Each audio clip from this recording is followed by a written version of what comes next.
Good morning, Courageous in Creation community. It is a Monday morning. How is everybody today? There's Miss Leanna. Hello, hello.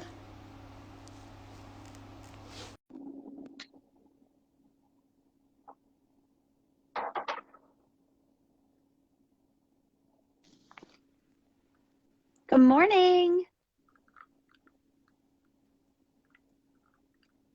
I can't. Oh, there you are. I'm just gonna make faces. Did you do your hair like a pink again? It's a little lilac-y. Yeah, it's pretty. Oh, I see Cynthia busted in the background. She's Get your ass over here, girl. Get on over here. Oh, how are you? I'm wonderful. I'm trying to get Miss Beverly to join us. There. Okay. Hi, Cynthia. Hey, I coming out of the Bluetooth, so I was like, Gotcha. "Well, do you have black lips or just dark, like maroony?" I did black and then I did red on top of it. That's very pretty. Because, it's 10 a.m. And it's October and I'm feeling goth. I don't know. Witchy woman. Right. Sometimes I'm too afraid to wear things out of the house, so I'll just put it here for millions of people to see. Red on. Good morning. Good morning. Because, it's 10 a.m. And it's October and I'm feeling goth. I don't know. Oh. Witchy woman. Right. Sometimes I'm too afraid to wear things out of the house, so I'll just put it here for millions of people to see.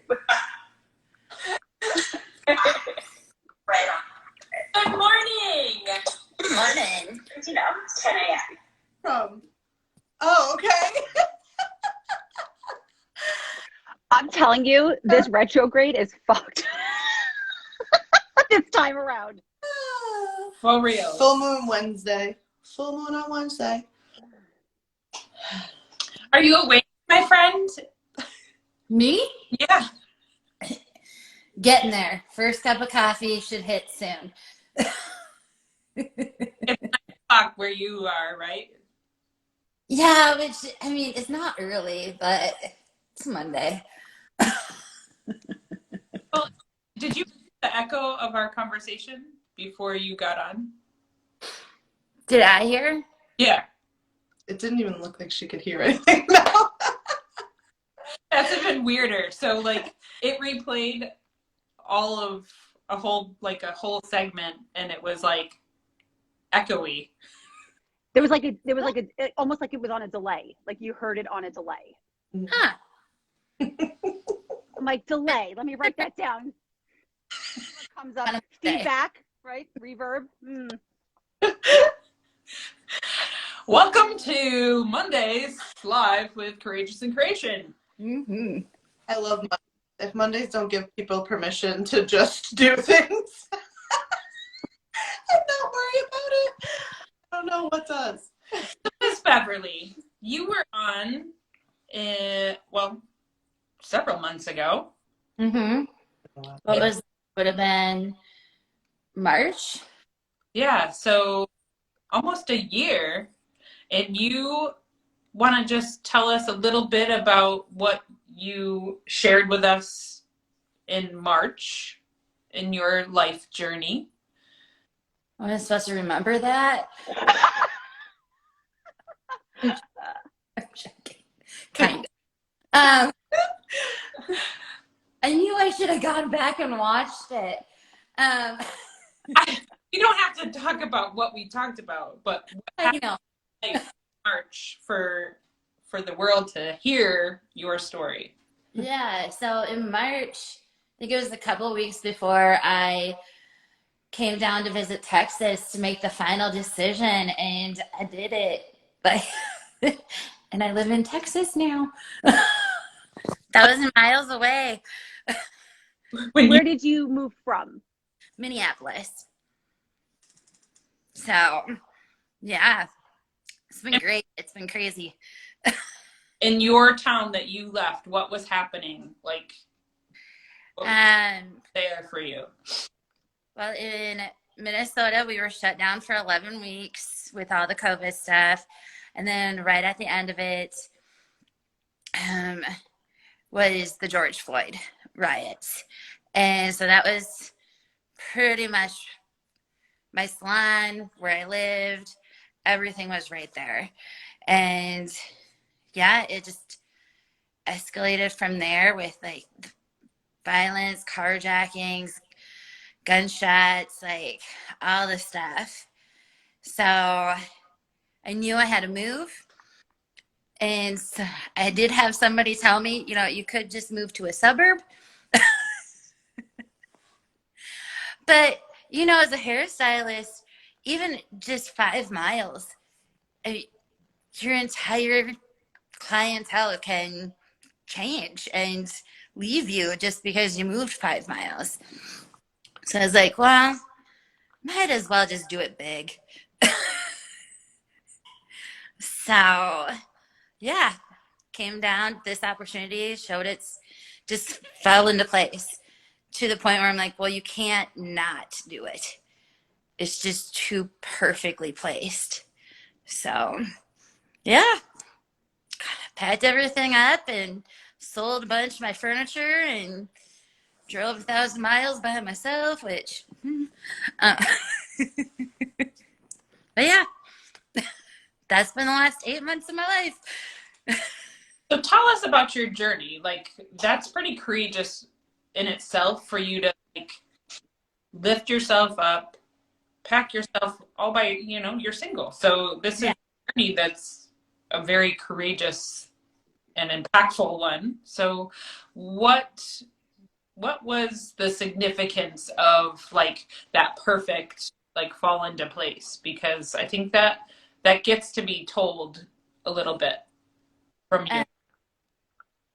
I was just to the point where I lived like 2 blocks from my salon suite. So I walked to work every single day.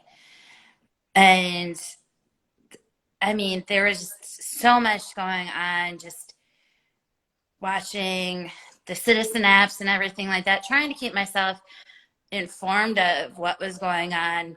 But it was just hard to get out the door because why would you want to leave when they're mugging 80-year-old women? Like, just 2 blocks from your house. And then you're supposed to walk to, no, so I had all to do just to get myself to the salon. So I just the one day prayed and was just like, okay, I can do the work to get to the salon, but you're gonna have to. I just told God, I'm like, you're gonna have to do this. Like, put it all up to Him and trusted like completely like what He was showing me. And there was a point where I was doing a 21-day fast with my church, and so during that time, me and a friend, we gave up 21 days with no alcohol, and then we did the Daniel's fast, which is in the Bible, and so it was basically like fruits and vegetables and stuff. So gave up meat, which is pretty big for a South Dakota farm girl. I think that was the longest I've ever gone without meat. So, but there was one day where I cried for practically the entire day. And the entire day, all I heard was Texas, Texas, Texas. And it was a client that actually moved down here. And we have been together for 15 years. And her leaving was like, I mean, she's my longest relationship. I was devastated. And when she came down, she's like, well, I found a Euphoria salon. Can't have you, but I can at least have Euphoria. And she jokingly said, the owner's from Wisconsin. And like, it's a good place. The ladies seem nice. You probably, like, you should just move down here. And it was a joke. And like a month later, I'm like, so I think I'm going to come visit.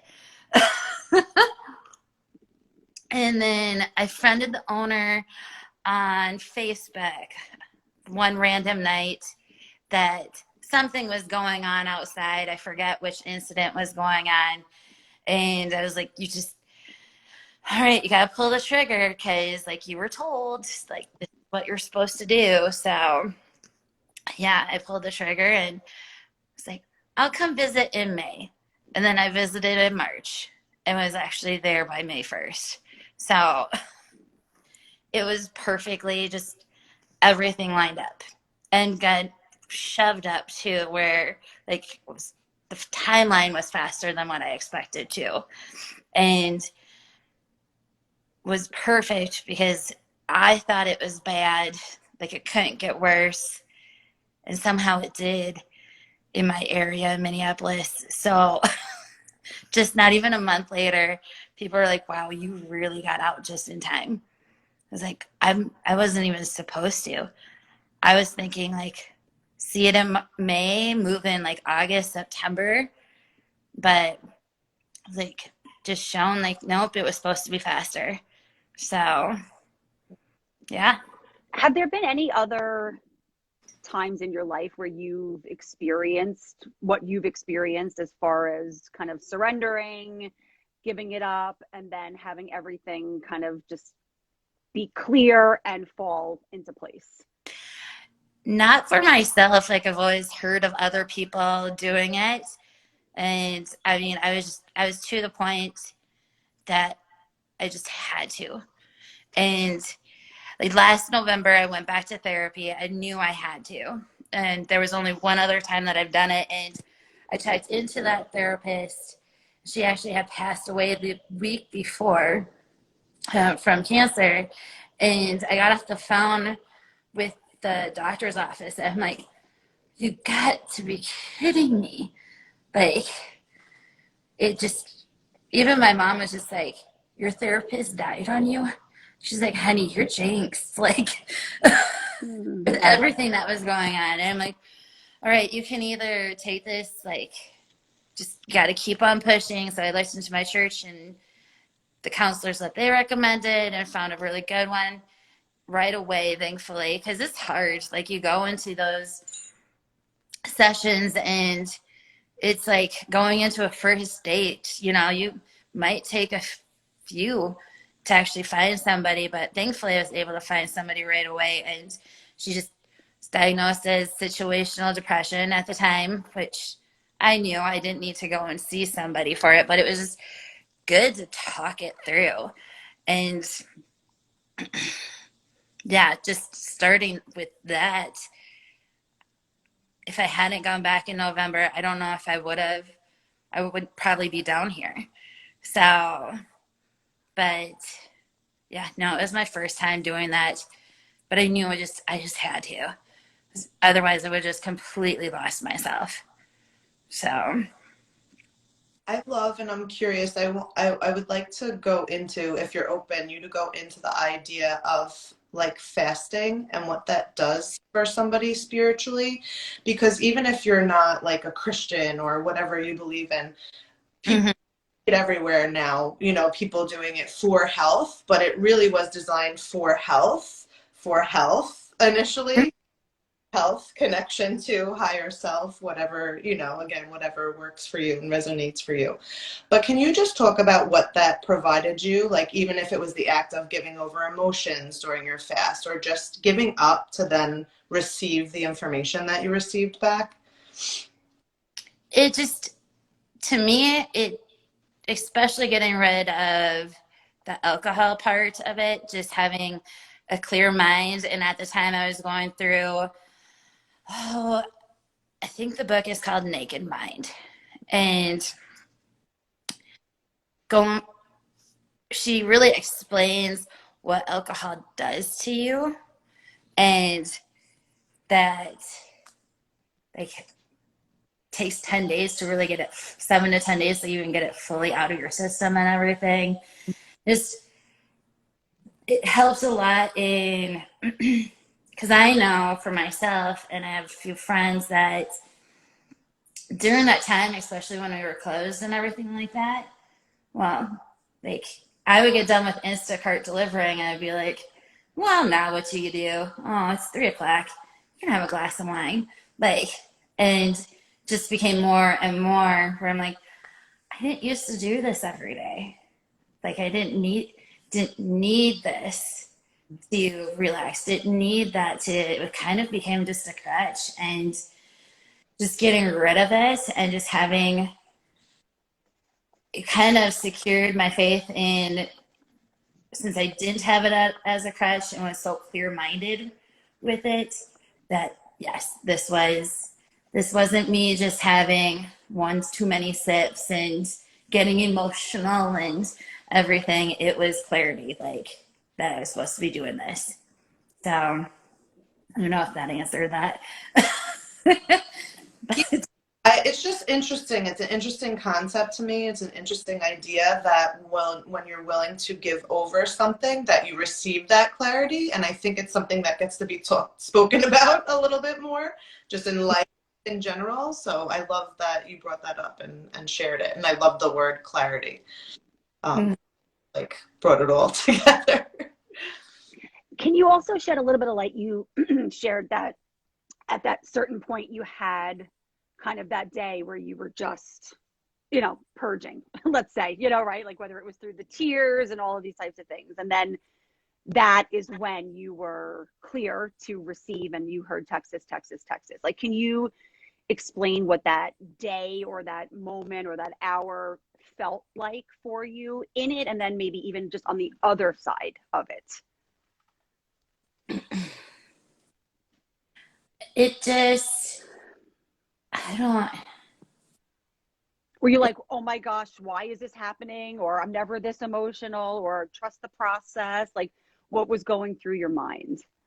No, I am not an emotional person. I am not a crier.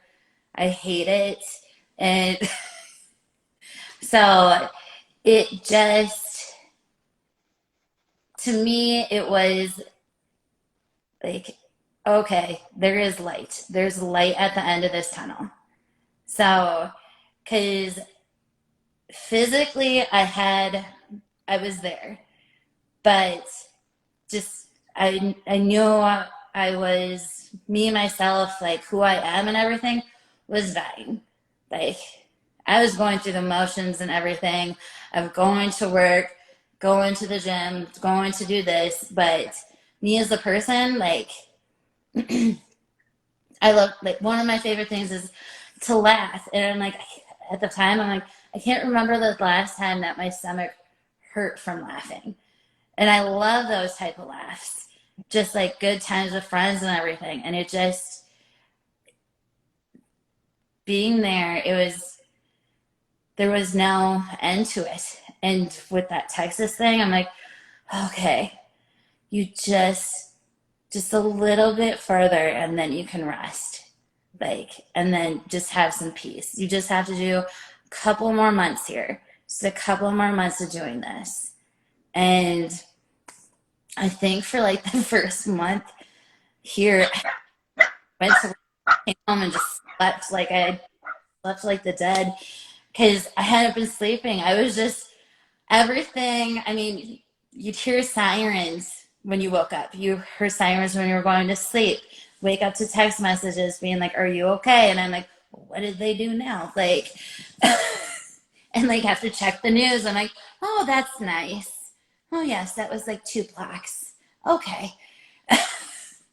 Or even just worrying about my parents, where it's just I knew that they were worried about me and my dad. So he said, like, you're one of the ones that I don't always have to worry about, like, and now I'm worried about you. So like, oh, I'm trying and figuring it out. Don't worry. So it was just kind of that worry was away. Like it's coming together. Something was happening. So yeah. we talk a lot about like poetic pausing, and I hear that in your story. Like you gave yourself permission to one feel, but also gave yourself time to really listen to what your higher power was sharing with you, and you were being guided to um, basically a safe space. And in that move, what happened for you? Because I would love for you to share, because I know like when you make a decision like that, it is powerful and things fall into place, because I've had that witness for myself, and it's a beautiful, beautiful thing. However, there's also bumps and obstacles in that path, and there's still a transition period, and there's like a grieving period, even though your experience there at the time was traumatic and stressful and Mhm. grief, I'm sure, just in the loss of your community. But if you wouldn't mind just sharing the challenges as well as the divinity of your move. You know, people have asked if like I've been homesick, and I think about it. I'm like, no, I haven't been. Like, and it's because I wasn't home anymore in Minneapolis. And the first week there was one day, and it was the perfect storm. Like, had a client that, yes, one of those. And I would have probably gone over to my besties afterwards and sat on her couch and talked about it. And here I'm like, she's 1,000 miles away. And it's the longest we've been apart in 15 years. So, like, just realizing that, where I'm like, you can't just go over there. She's not just a drive away. So, that having that realization was a little rough, but at the same time, it both of us knew, like, yes, this is where I'm supposed to be at the time, which made it easier. But yeah, there was a couple of phone calls with friends from back there where it's like, I can now grieve Minneapolis. It was a beautiful city, and some of the areas are still gorgeous and everything. But it just,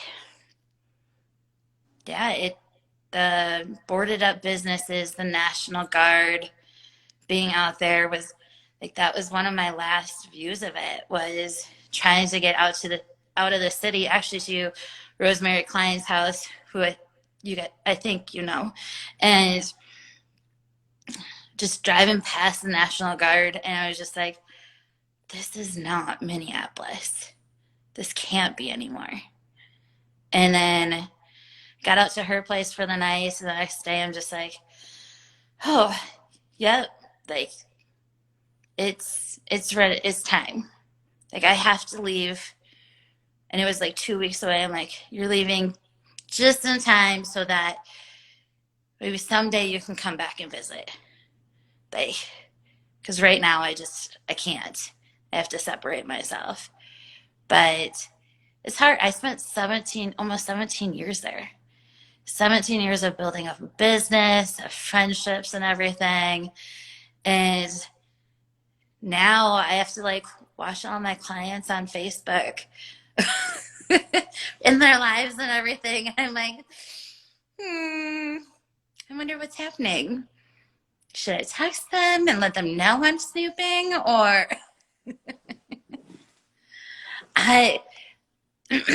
but yeah, it's still like, there's still times where, as much as I know it's where I'm supposed to be, I actually had COVID in early September, and that was hard because I'm like, just want my mom.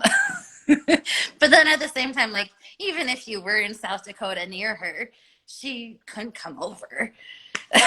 So, but those type of times where it's like, man, if something does happen, like, I'm a little ways away now, but otherwise, it really just has been that good. There's been little things of missing certain things or yeah, going through that grieving process and everything. But otherwise, like, I don't know, I'm just happy. What I hear you saying is you have the word that we like to use here a lot is support. Like you have a team of people that, regardless of whether there's thousands of miles between you, you still have a really great support system. And Yeah.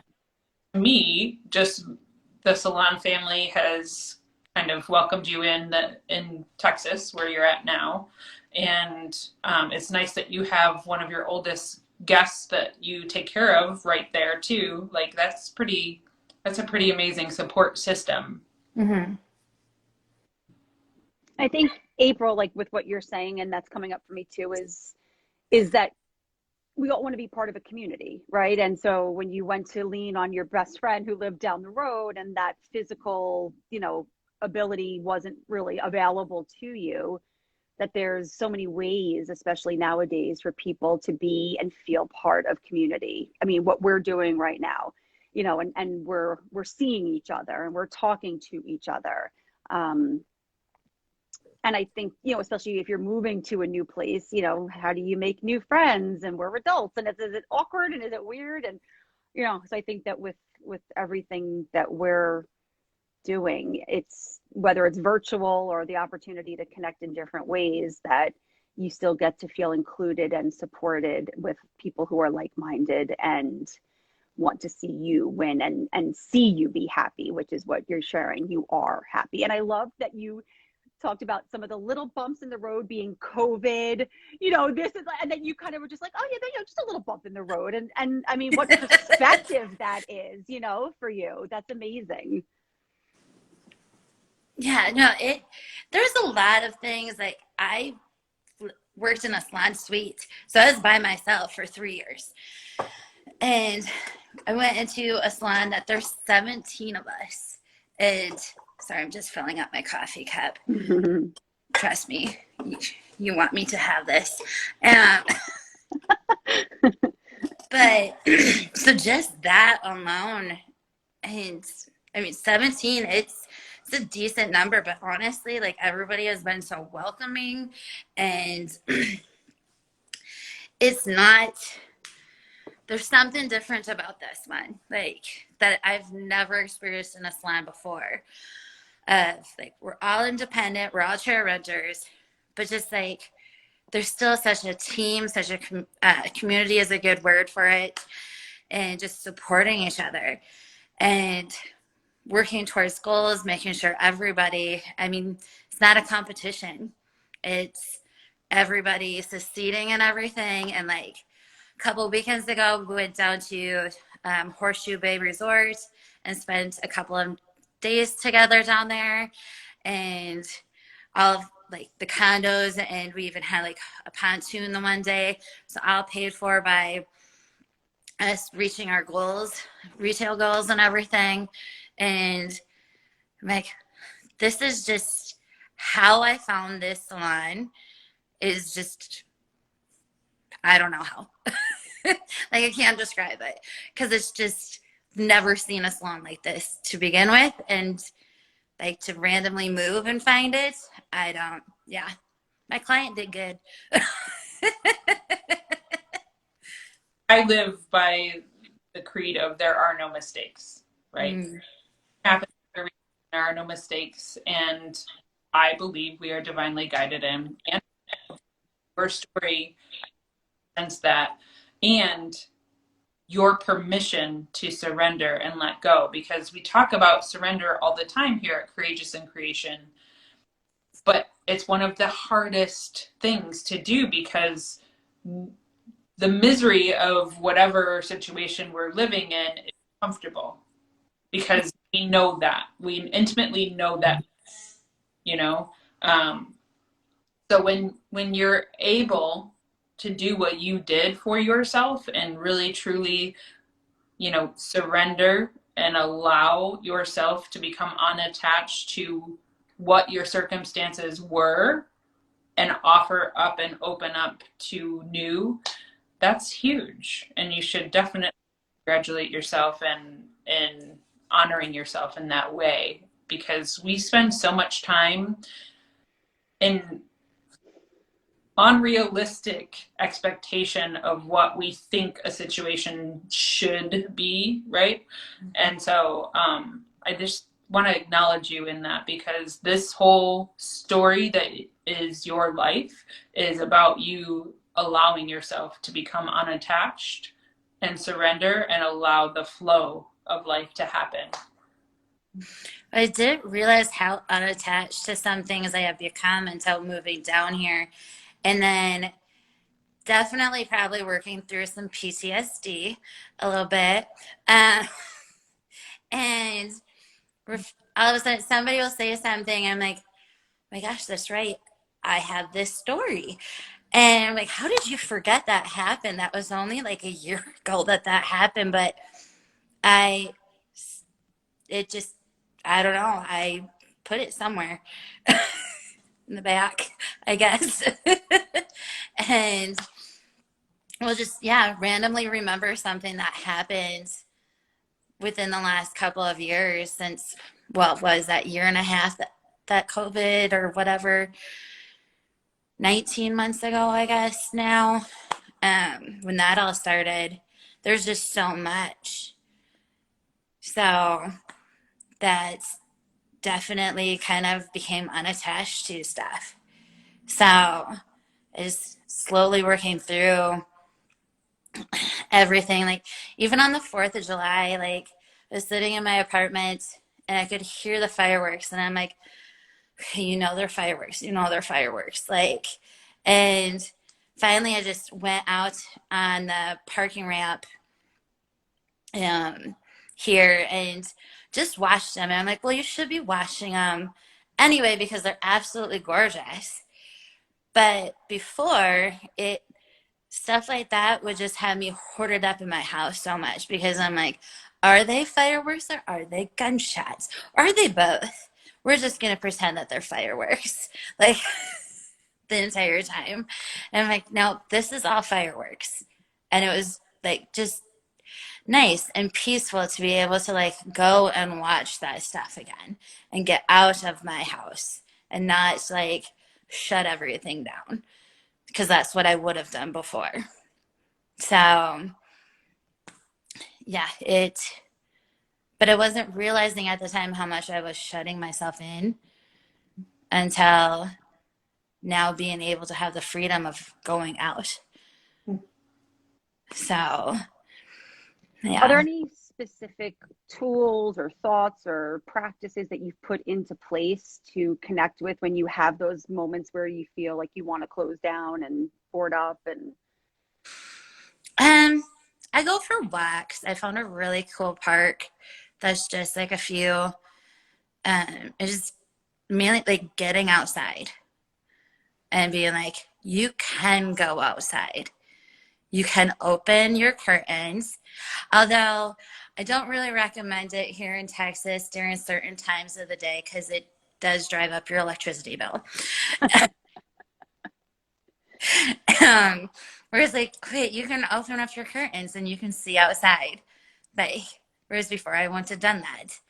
So just having them open after certain hours helps a lot. And I do that pretty much every day. Just, you can have these open. You can go for the walks. You can do all the things. You don't have to stay inside anymore.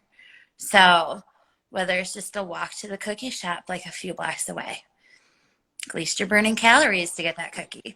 Like, whereas before I would have ordered it because I would have been like, somebody else can go out there and get shot. Like, so that's mainly what I do is just get outside. So I've never met you before, so I'm just meeting you for the first time. And I typically don't have this experience, but I want to offer that you're safe. And I say that because there is a white light around you. And on the perimeter of that, a rainbow prism that I see and am experiencing. And so, in a lot of what I'm hearing you say about, you get to go outside again and take walks and you're safe. Hmm. When my mom came down in August, which I think for like the last couple of years, granted with COVID and stuff being shut down, like you really couldn't have, my parents didn't really visit because of that at first. And then with the stuff going on, I mainly went home. I'm originally from South Dakota, so I would go home.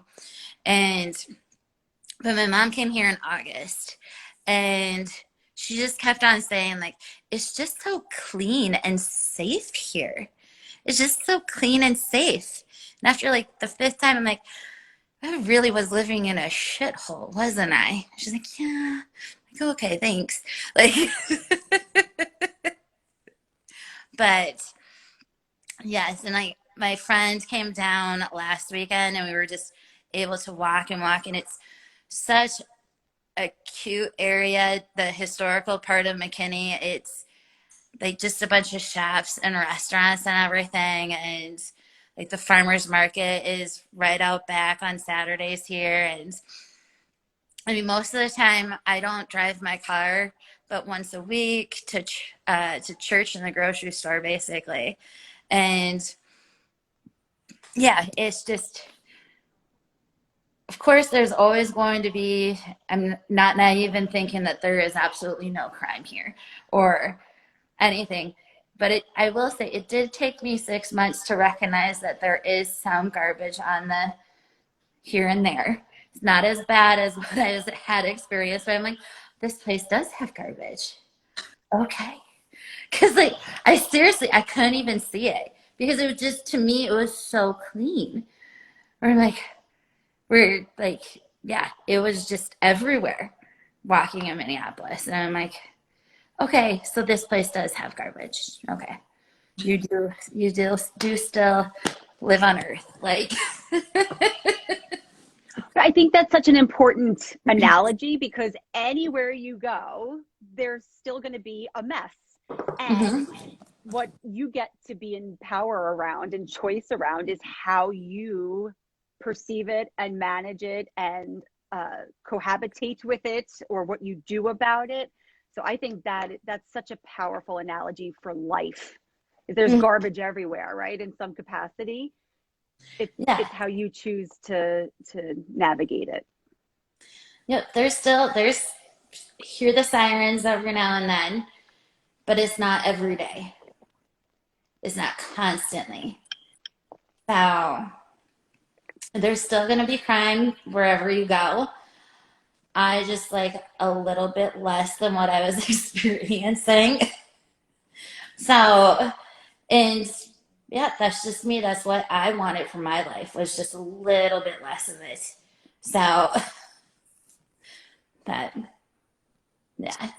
I want to just give light too, because people might not know about the beauty industry. In case anybody needs to borrow your courage, and if they're looking to make a move for themselves or keep themselves in a safer space or whatever it is that wants to be created. But for all those that don't know, when you're a part of the beauty industry, you do not get paid hourly. So what Beverly experienced is literally a walk away from a complete business and just trusting that the finances would be there to carry her through. Can you just touch on that? Like, I just wanted to get grit because everybody financially, worries about certain things. And I can say in my own experience, the moment we surrender, we're always taken care of in my household. So what was that like for you? Like, I'm sure people were like, what are you, crazy? You hear that a lot if you're a stylist and you've built up this whole, thing. Yeah, no, it was 15 years of clientele that I had built up, and just came down with a zero paycheck. And there was like a couple of days a week that I worked the front desk at the salon, but that was like $10 an hour or something like that. So that really was not paying too many of the bills. And they don't pay you to move. It's not like other, no. And I looked and asked around a couple of places, and like the quotes I was getting to move just my boxes, because uh, my couch I sold, my bed I got rid of, like just basically donated, like so I only had boxes, 2,500, and I knew it was mainly just because of the miles, and I was like, man, my shit ain't worth that much. Like, I could have a completely new wardrobe, all new stuff, everything for 2,500. Like, no. And thankfully, I have a dad who is amazing and supportive, and he drove up during planting season, which is big for farmers, and got my stuff, and some of it's still in South Dakota. My decorations and books are still in South Dakota. But at that point, I think my dad would have pretty much done anything to get me out of Minneapolis. Um, but yeah, it was nerve wracking, but I I will be honest, I did a PPP loan, and that helped out quite a bit. And I just throughout the entire thing with shutdown and everything like that, I was very conservative with my money. Like, it was your basic necessities, like food, water, housing, wine.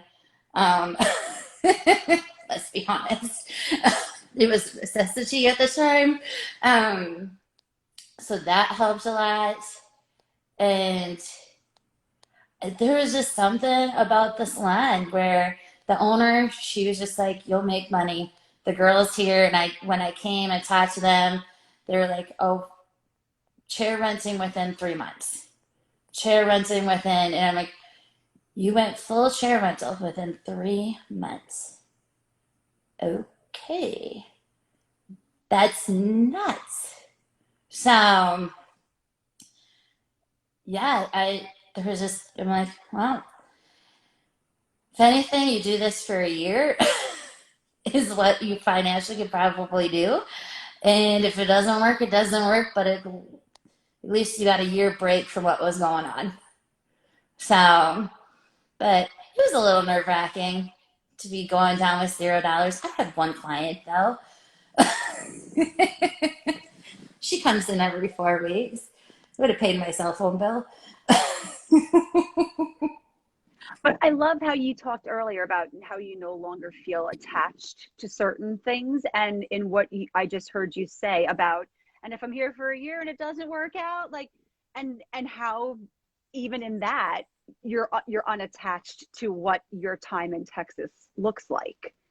Mm-hmm. It, I don't, I was just that depressed. I was just that like lost and just needing to be somewhere else. That, I mean, I thought about going back to South Dakota, but there was just something where I'm like, it would have been settling to go back to South. I love South Dakota. Don't get me wrong. Obviously, my family's out there, so um, I love it there. But it just didn't feel right. There was something about it where I'm like, that doesn't feel right. I had a friend move to Florida, and she's like, come be my roommate, and I'm like, oh, you guys got alligators. Like, I was like, it'd be fun. It'd be fun. We wouldn't get much done besides maybe beer pong, but it would be fun. And then like Texas, like heard Texas, and from the moment I heard it, I was like, it didn't make me sick to my stomach. Anything else made me like, oh gosh, I can do it. I could do it. But she said Texas, and I was like, well, that's disturbing that I don't have a sickness in my stomach right now. Yeah, just how to do it. So although they have snakes here, and not good ones, and spiders that are like from Jurassic Park. I was not told about these until I got down here. Like, I obviously know you better than the other two ladies here, but what I hear you saying repeatedly is something we talk about here, because a lot of the time you become attached to what is in your mind as to what something looks like. And I think it's really powerful to see what has happened in your life since you came in March, just based on you surrendering and not allowing yourself to be attached to what is in your mind as to what something looks like. And what I hear you saying is you've built up a clientele. So you started in the salon in May, right? Hmm. Are you now full rental? I went full chair rental and then I got COVID. Oh.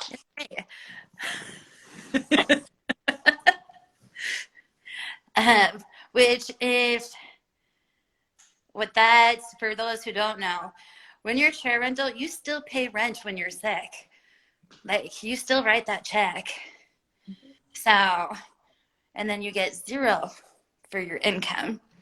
But it's still, September was still, compared to last year in Minneapolis, even with my full clientele there, still was not my worst month. Like, because of, if there was like there was like 1 week where there was an 11-person shooting 3 blocks from the salon, and that Monday my books fell apart. Because who wants to come to that? And I'm like, I understand. I don't want to be here either. Like, I don't want to be here, so I understand. But can you still at least pay me? Like, so yeah, even September, it still was not my worst month. Just because of everything that was happening in Minneapolis with COVID shutdowns and people not wanting, oh, the numbers are up, so we're not gonna need our hair done, get our hair done, or come into the salon and all that type. It was just almost too much of that. But yes, I went full chair rental, and what was nice is from the beginning, she would give me my check and she would tell me, write it all out as to what the numbers would have looked like if I would have been chair rental. And because she doesn't want you commission, she wants chair rental. And every week I would have made more. And the last one, she's like, you're going to be pissed at yourself. And I'm like, I already know because I've looked at my numbers and I'm like, I don't even want to see it. Just switch me over to chair rental. It's fine. So, but yeah, it's been good.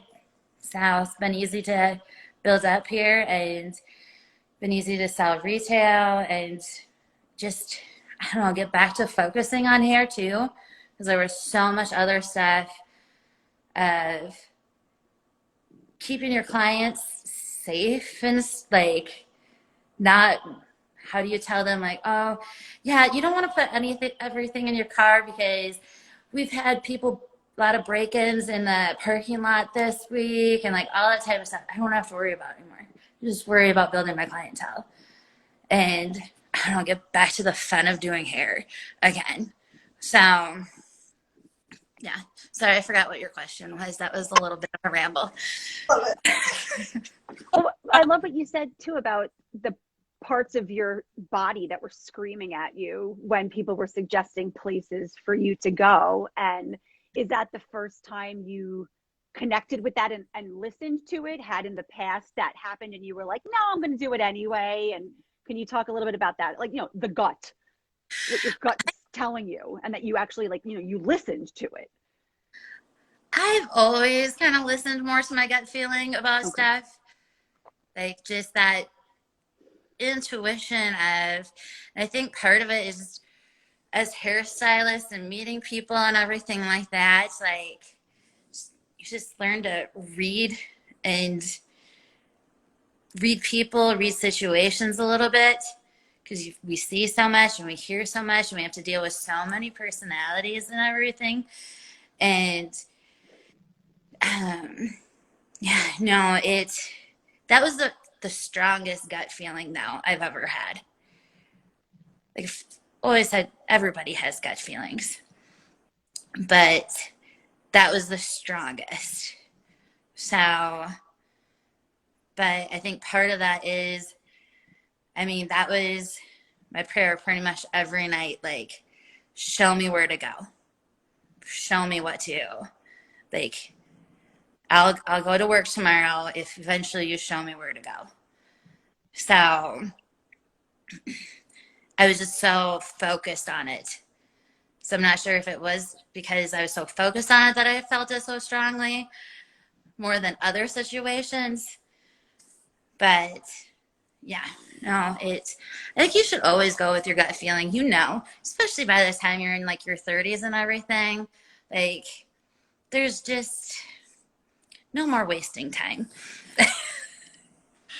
So usually we ask if there's, if you want to just share one last thing, but I'm feeling led to really share with the Courageous in Creation community. What I hear is the word perseverance so strongly. And I would love for you to just leave us with what that word means to you and maybe just share a little bit about the impact of perseverance in your life for the audience.